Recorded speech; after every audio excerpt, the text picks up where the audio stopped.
feels good to press record. I have pressed record. Did you feel the tension leave your forearm as you pressed record? It slipped right out of me, like seed into the wind. Should I keep it recording? Just keep it recording. Let it record all the way on through until we reach the end of the episode.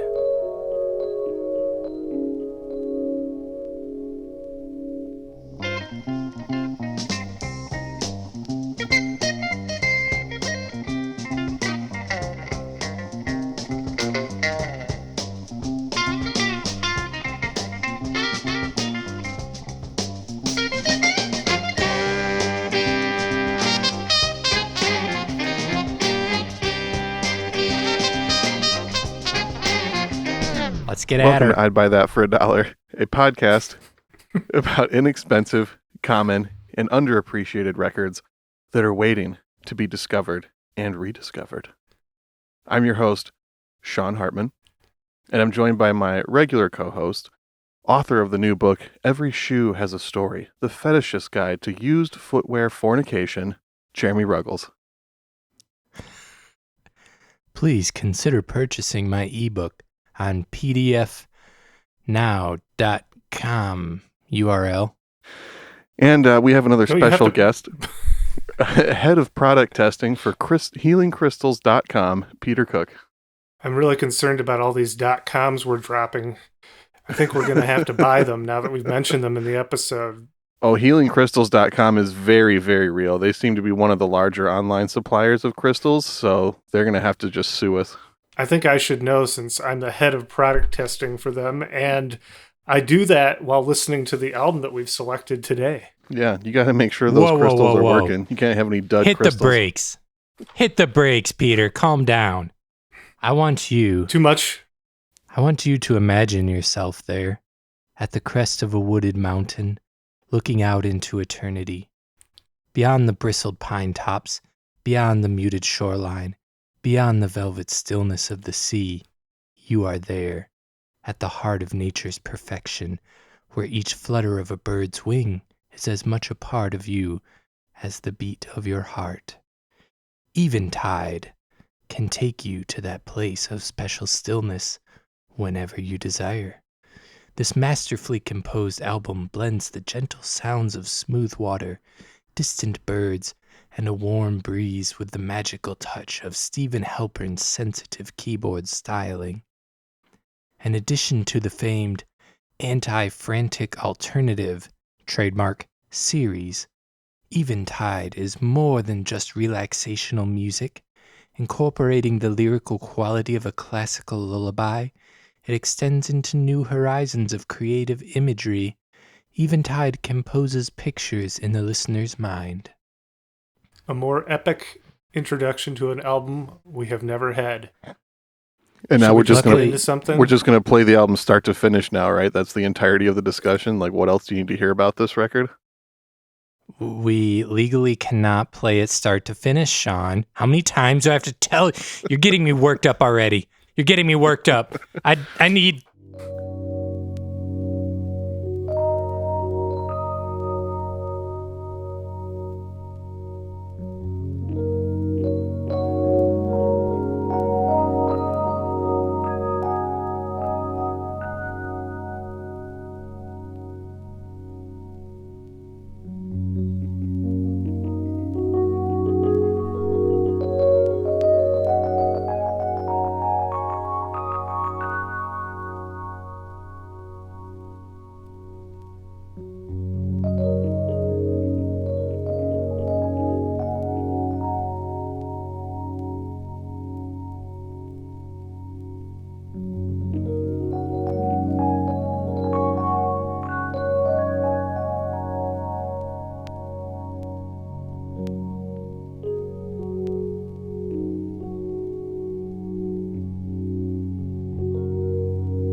That was the song Eventide from Steven Halpern's 1981 classic Eventide. What did you guys think? I thought it was going to be a cover of Even Flow by Pearl Jam. And were you happy or sad when you heard this current version? Oh, I was much happier. I don't like Pearl Jam. Thank God. I can never get down on that group. Steven Halpern, though, instantly all in. Huge fan. Every record. Love it. All 70 of them Sean is in for. I've heard a lot of his records, and I have not heard a bad one yet. True. And that long introduction is actually printed on the back of the album. I just read it for our fans out there. I didn't just come up with that. I'm not at Steven Halpern's level of genius. Few are. Few are. Few can really capture that anti-frantic alternative trademark. Yeah, anti-frantic. Do you feel less frantic now? Yes. Are we all at peace, ready to continue our discussion of this sublime music? Yes. Whereabouts in Steven Halpern's catalog is this, Jeremy? Do you know which numbered record this is of his? Like 9, maybe. I don't know. He just started putting them out like crazy. Let me give you a little back run into it. Steven Halpern, born 1947 in Manhattan, New York, a very busy, frantic place. He started Noisy. His enormously noisy. He started out on trumpet and was in the New York jazz scene, and it said he was disheartened by the New York jazz scene of the 60s. He probably thought it was lame and noisy. Though it is where he learned his love of improvisation, and really it informs a lot of aspects of his music. When you dig into some of his theories and the musicality of it, it's kind of slowed down and the dissonance is removed, and other than that, it's kind of jazz music. Yeah, I would agree with that. It shares a lot of the same principles, and especially a lot of the late 60s, early 70s spiritual jazz elements that were taking shape at that point, which involves a lot of vamping, which is the concept of, instead of changing chords and soloing over the different chords, just holding one chord throughout an extended piece, and everybody kind of soloing over that in a not necessarily one-dimensional, but it allows for more of a meditative kind of vibe. And he definitely took that element and went even further with it. Calm drone. He didn't like New York jazz in the 60s, so he moved to California, learned the guitar, and that's when he started development of his anti-frantic alternative trademark. At this point, he switched to the electric piano and wanted to really start emphasizing the healing properties of music. I don't know if he was a legit historian of ancient musics or not. It's really hard to cut through what's real with this guy, to be honest. Yeah, I've definitely found that as well. He seems to be largely in control of his own narrative and mythos, it would seem. Yeah, and I think that's largely because no one else is even taking notice. I was looking for like album reviews from like Rolling Stone or something, like a major source, and couldn't find any album reviews, not just for this album, but for any of his albums. And he's sold like 4 million albums at this point in his life. So he's not a minor figure, but I feel like he's not even taken seriously in critical circles. With this kind of music, you often, as far as the public consuming this type of music, I don't know if they're really so much after the artist by name, by brand, so much as just the qualities, the healing qualities of the music. I know it's sold under his name, but I feel like it's the type of music that people aren't seeking out the artist. Yeah, and you see that in a lot of his later albums are not named like artistically, they're named like sound healing for relaxation, or this one is like deep sleep theta waves. They're almost sold as like products, or like they're pre-made for a certain thing you're doing. There's like a yoga meditations one. I don't know. Well, I mean, his whole concept was to make music as a healing force. So he definitely has switched the marketing to basically as a medicine. It's a new age medicine, not doctor approved, although he seems to have given himself a PhD title, whether he earned that normally or not. But yeah, that was like his original approach to this. He wanted to make music specifically that made you feel good and that had like a healing quality to it. Yeah, we featured a few albums that have made you want to dance recently, and this one makes me want to do yoga. Or take a nap or just chill out, you know? Yeah, well, we could fork two directions here. I'm gonna throw it out democratically. Should we get into the marketing side of it, or into the more theoretical side of Steven Halpern? Let's get into the theoretical side because I really feel like his intent and his theoretical side of it is genuine. I would agree there. And, his marketing came second, even though he was just as genuine about trying to make money off of all of this. But I think his actual intent is very interesting. So let's start there. Yeah, digging in, I think the marketing was more of a byproduct of him not having any real avenues into normal music distribution. So, as much as you could kind of rail on that, I think it is genuine, like you said. But the primary effect, as you said, is he's trying to relax people and trying to find music that relaxes you. And he had an issue with a lot of modern music that he saw as being locked in time, with the idea of rhythm, when the beat's coming next. And he saw that as a way to lock people in to something instead of freeing them out into a rhythmless, timeless space. One of the more interesting ideas, and he has a lot of, I don't know how much is marketing and how much he believes as far as the healing properties of his music, but there is one thing he hit on and talked about that really makes sense psychologically to me. What he called the anticipation response, that is kind of innate to most popular music, where things are in like sets of numbers and you're left anticipating the next beat, you're anticipating the next chord, because the harmonies are generally something you've heard before, and you're anticipating the chorus coming back. You're basically stuck in this anxiety loop of being anxious for the next thing coming and then getting the payoff from it. Does that make sense?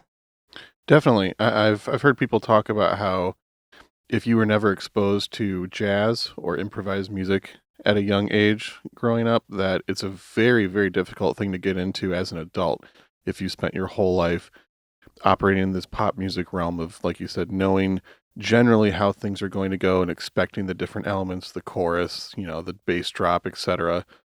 And to kind of lose that control of knowing what's going to happen next is a little bit terrifying for some people. And yeah, this music takes a whole element to another level.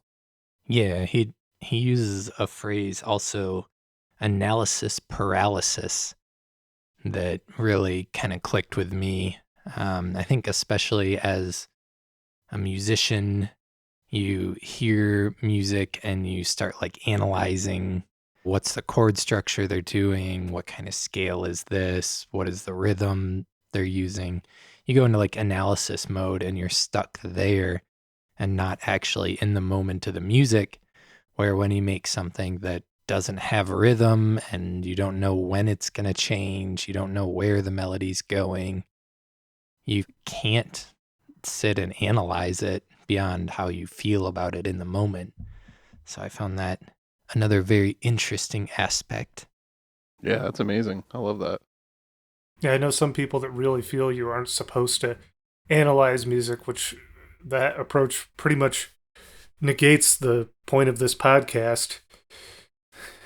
True. I remember early on in practicing improvised and free jazz types of music, someone had commented about watching another group perform and just made the comment, "Oh, that guy's thinking about it too much," which really kind of struck me. Like, oh yeah, like if you're over analyzing the process of improvising music, you're kind of losing track of being that in the moment and being able to freely respond to outside influences or just general inspiration if you're becoming too analytical about it.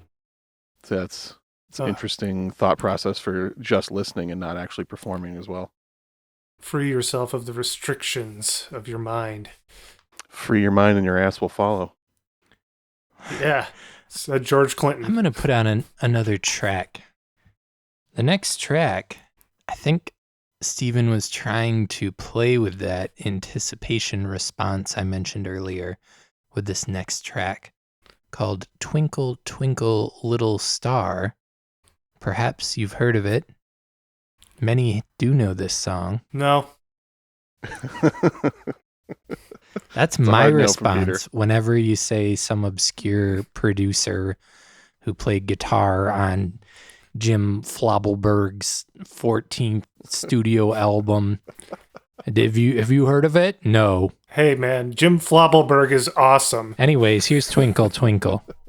You need to calm down, Peter. I thought it was Mary Had a Little Lamb.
It was Ba Ba Black Sheep that my mind was hearing when I was listening to this. And that was actually the second most distracting thing that happened while I was listening to the album.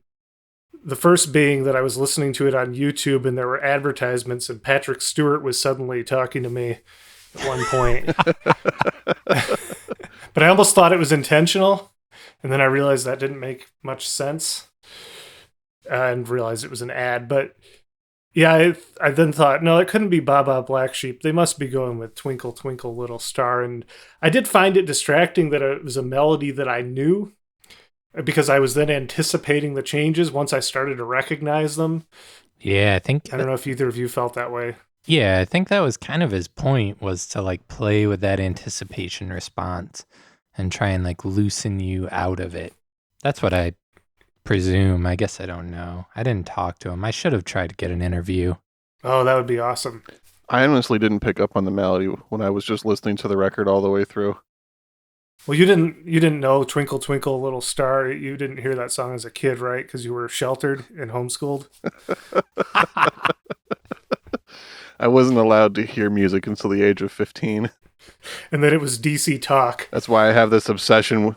That's why I have this obsession with vinyl, because it was this new world that was suddenly unfolded to me. So that was your first exposure to that tune, was the Steven Halpern release. Yeah, has anybody else done that song before? It's got a catchy melody. Oh, y'all are getting out in the weeds. You're getting out in the weeds here. Well, all right, rein it back in. Steven Halpern put out his first album, Spectrum Suite, in 1976, and it has been hailed as the first New Age album. Really? Yeah, it also came to be sampled in hip-hop songs and techno songs. People really dug that album way after the fact, though, not in its time. That was actually the album that I was going to choose when I was thinking about doing a Steven Halpern episode a few weeks ago. So that one is also very good, but they're all good in their own way. I don't think that one's cheap, though. Some reissues of it are cheap. Gotcha. Mm. He did say at some point he changed the name of the album to Chakra Suite instead of Spectrum Suite, and he said sales quadrupled overnight. It was a different name before Spectrum Suite as well. It was originally called Christening for Listening, parentheses, a soundtrack for every body. Yeah, yep. So that gets us to our next thing of him as the innovative marketer and really early kind of DIY guy in a sense. He recorded his first album at the first independent multi-track studio and claims also that he was the first client of that studio. And then he released the album under his own label that he created, pretty much because no record labels had any interest in what he was doing. There's no drums, there's no words. They didn't get it. So they just told him to, kick rocks. And he was like, fine, I'll do it on my own. Yeah, and he made it work too. I mean, as far as I could tell, he pretty much became a millionaire strictly on DIY record sales and just like built it up to the point of labels were like, okay, fine. If you're going to make that much money, then we'll take a cut. Yeah, that's why I took the DIY route. I thought I could be like Steven Halpern. Yeah, he continued releasing completely independently under his own label until 1985 when he signed with Gramavision and got more traditional distribution. But previous to that, because he was doing it on his own, they didn't put his records in record stores. Record stores had no interest in DIY music in those days. So he went to where he saw his audience being. He followed the granola trail and started getting his records in health food stores, in like yoga practice spaces, in bookstores, and just, found these alternative routes of places to sell his albums and found a hungry audience for them. Do you think he would have been even half as successful as if he tried to stay in New York doing that same thing? I'm sure the move to California aided this process a lot.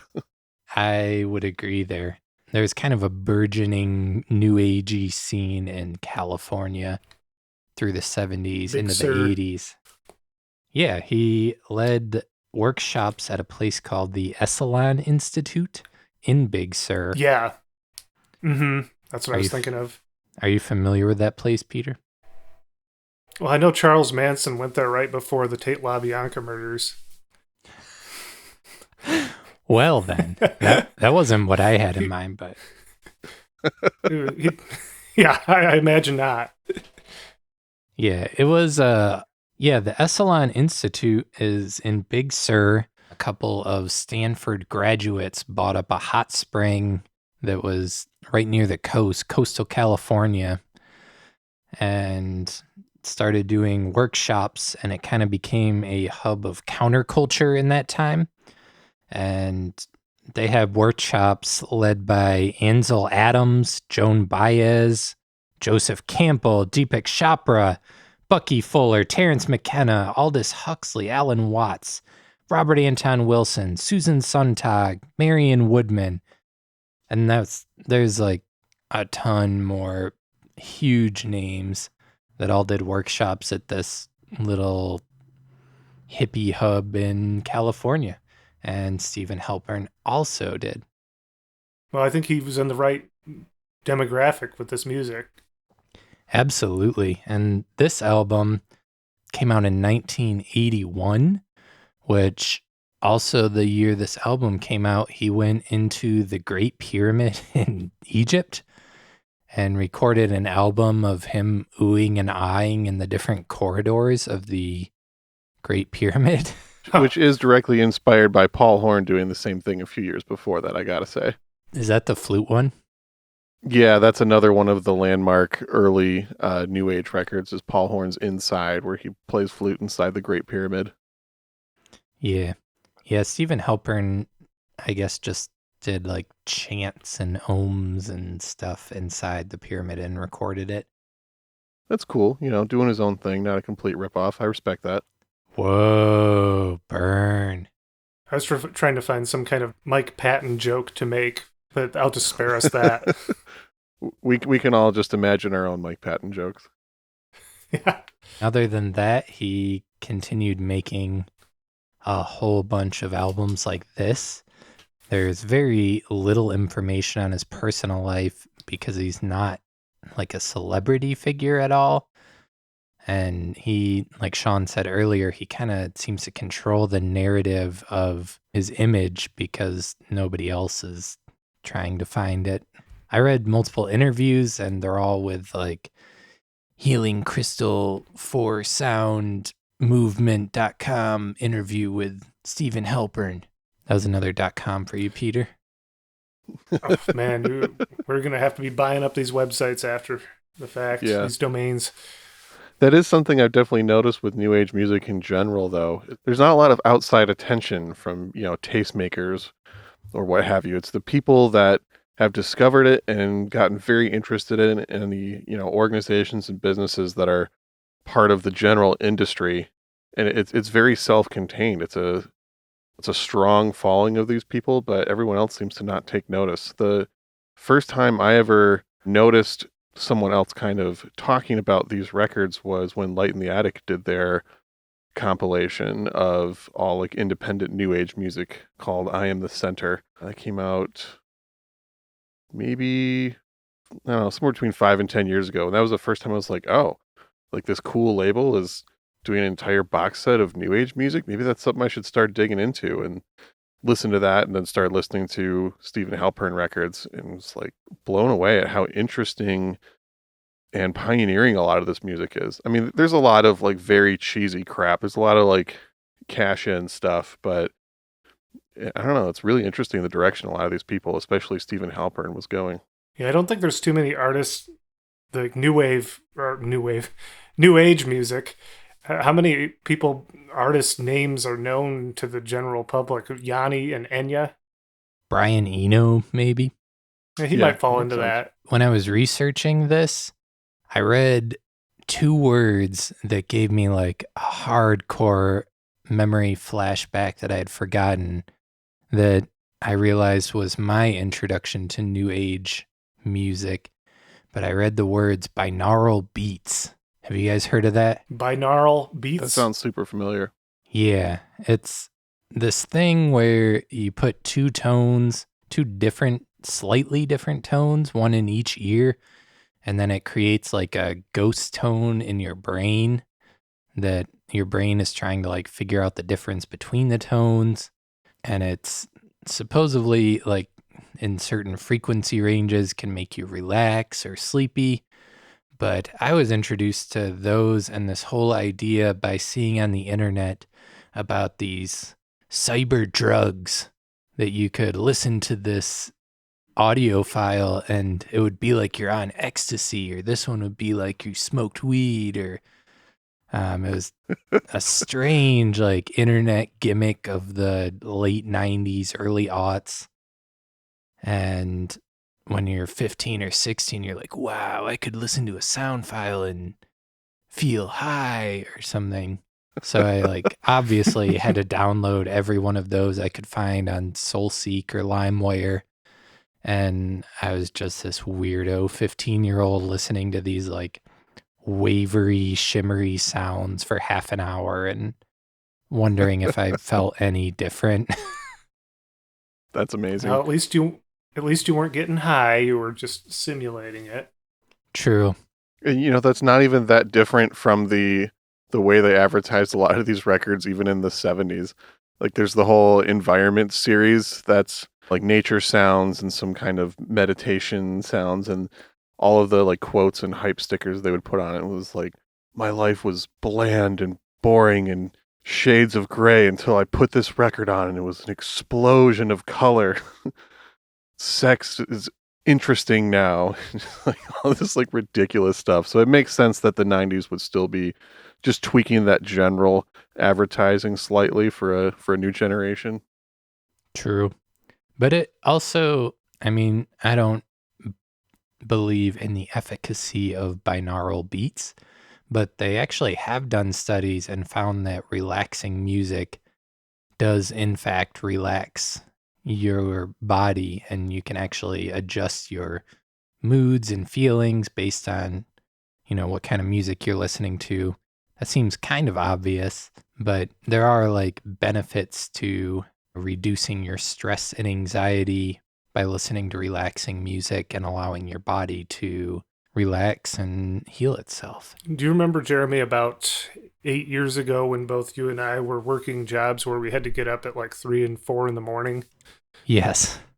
Yeah, we were in that plight together. I remember I was taking classes at the same time, going to them afterwards, and so I'd be getting out to school around noon, having been up for like 7 or 8 hours and worked already. And I was taking a health and wellness fitness class, and we had one day where they had us lay in a dark room and put on music like this, and I just passed right out right in the middle of the class. Like actually just conked out. It was so relaxing, and I kind of had flashbacks to that, my moment of peace amidst all that chaos.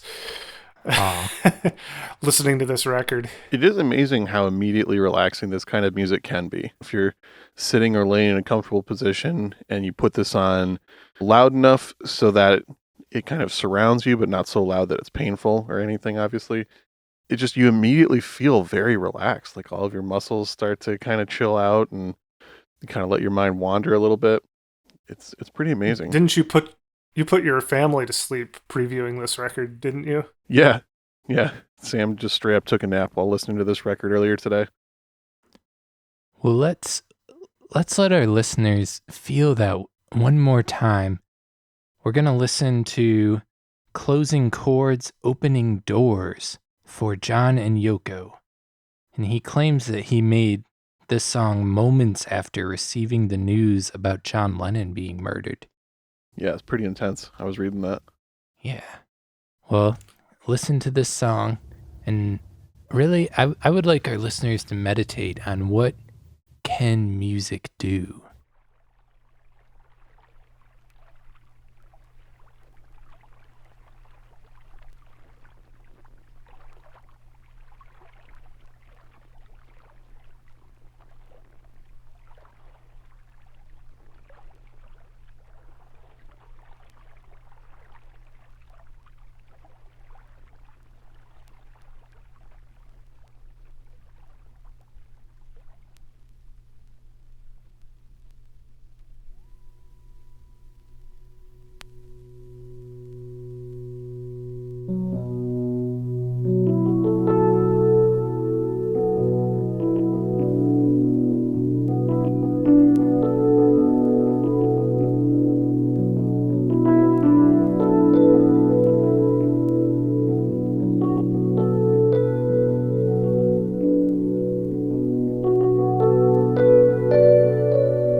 I wanted to mention before I forgot, a mere 2 hours ago, when I was driving home from work, about to prepare to record this podcast, listening to NPR like a good liberal sheeple, they were talking about how Spotify, of course they're promoting a corporation on NPR, how Spotify is gaining a ton of listeners during this pandemic, and they're all searching for chill music and also for meditation podcasts. And I was like, whoa, I'm about to do a podcast on those things. I've definitely noticed an uptick in that kind of vibe in my record sales. I've had a few friends that have been like, hey, I want to buy some music. I need some like chill, just deep vibes. What are your recommendations? And I think I've recommended Steven Halpern to a couple of those people for sure. Yeah. This is totally the type of music that would be featured on Hearts of Space. Yeah, too. I was hoping we were going to talk about that show. Jeremy, are you familiar with Hearts of Space? No, I don't know what that is. Peter, you got the description for the people? Well, I don't know what night it comes on. It is an NPR program, correct? Yeah, it's been running for a very long time as far as I know. I think since about as long as Steven Halpern's been making music, releasing music, it's music all along this vibe that's very new agey, spacey. It's definitely like space themed music. And yeah, my brother used to tune into it and show that to me, and it always kind of struck me as borderline krautrock stuff, like Popol Vuh and groups like that, Cluster, which are obviously much more high tier record collecting stuff than most of this new age music is considered. Yeah, that was the amazing thing about Hearts of Space, for sure. And they started in 1973. I just looked it up. But I remember being a little kid and just like not being able to sleep and, you know, tuning in the radio in the middle of the night with my like portable battery powered radio and finding this show that was playing all this weird like synthesizer spacey music, and the DJ was talking really quietly and slowly and welcome to Hearts of Space. And it was just like, this is amazing. I don't know what's going on. And I've since found that they were really good at playing some very deep stuff at points. You know, they were playing some krautrock and some amazing synthesizer pioneering stuff and some weird music right alongside, you know, your most generic, you know, music for chakra healing and all that kind of stuff. Yeah. And once again, you know, it's a program that played in the middle of the night on NPR, so it's such a weird, dedicated underground following for this kind of stuff. I was more of a Art Bell coast to coast kind of guy. Same music. Yeah, he would have that kind of music on it in between all the conspiracy theories, right? True. So I don't know if either of you guys have looked at Steven Halpert's website from 1998, but yeah, he has a pulled up right here. Yeah, he has a quote on the home screen that I want you guys to weigh in on the validity of. It says, healing music can help you maintain a strong immune system. It is an important integrative medicine in the age of COVID-19. He put that up in 1998? Yeah. Damn, foresight. He actually started COVID-19 to boost his own record sales. God, I knew it. That's next level marketing. Truly an innovator. Mm-hmm. Mm-hmm. You heard it here first. And, you know, I got to say, he probably was doing that also to kind of weed out some of the old right-wing people. I mean, he's all about planetary healing. What better way than to level the political field here? Right? Right? Oof. I'm sure that's what he was doing. Yeah. You're taking us down a dark path right now, Sean. Sometimes you gotta take some dark measures for that final piece in planetary alignment. Oh, Lord, I didn't know we were going year zero. In Steven's defense, this is because he's kind of plays both sides, I've noticed in different interviews, depending on who he's talking to. And there was one interview I read where the interviewer seemed to be probing, I forget how he phrased it exactly, but was asking him like, what do you have any music for curing this ailment? And Steven corrected him and was like, well, music doesn't cure ailments. I have music that relaxes people and allows their own body to heal itself. And I think that's a more realistic and probably has more scientific basis to it. And it's hard for me to discern from the interviews how much he actually believes and how much is marketing that works very well to sell products for him. So one other thing I wanted to talk about in regards to this from the record collecting angle is this is a perfect example of the kind of record collecting I like to suggest for people who are going on the cheap and trying to discover new things. Is when you're checking out a record store, find the genres that are not represented as well as the other ones. The stuff that you could tell the store has spent the least amount of time curating, and that's where you're most likely to find really good music that is more underpriced than your standard classic rock or whatever they're trying to hype up. And chances are new age music is going to be the least well-kept section in most record stores.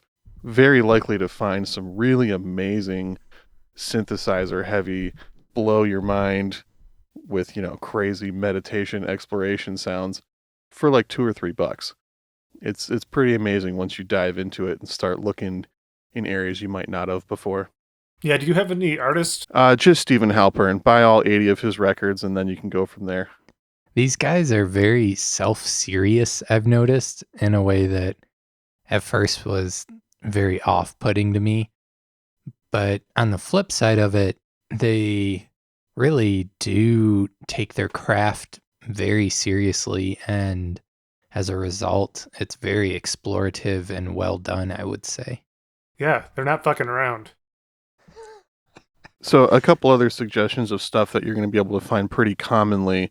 There's one that I actually really want to do an episode on later. There's a guy by the name of Paul Winter, who had a group called the Winter Consort. Their records are really, really cool. There's one specifically called Icarus that's pretty easy to find and really interesting. And that's, again, a lot of jazz players starting to go off in a new direction and incorporate a lot of Eastern musical styles and explore focusing more on a mood than chord changes and melody.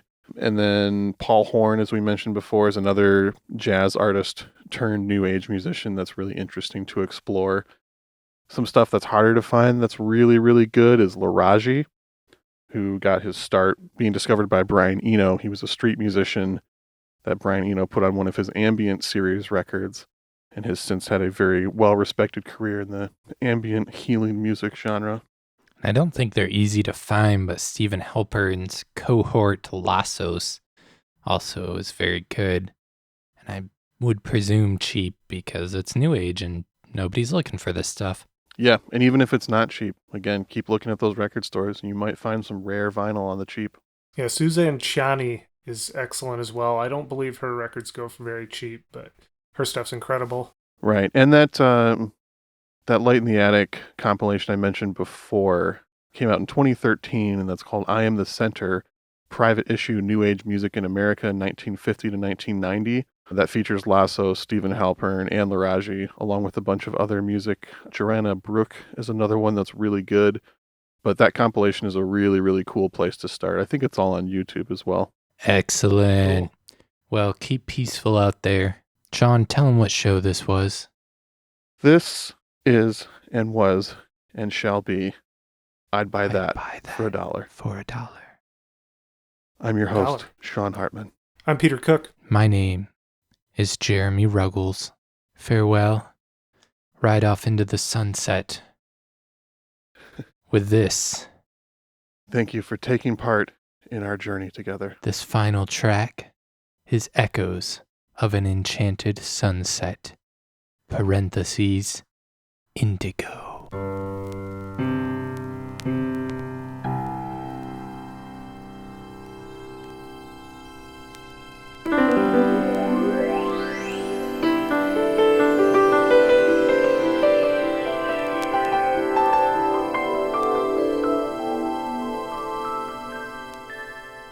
Thank you for listening to another enchanted episode of I'd Buy That for $1. If you would like to support our show's chakras, one excellent way you can do it is to guide your thumb or mouse pointer to the button that says Add Comment. You may click the comment button, enter any old phrase. It doesn't have to be thoughtful, analytical. Doesn't even have to be a phrase. You could just type some letters in there in the comment box. Push enter. You have done us a great service. Thank you, and join us again soon.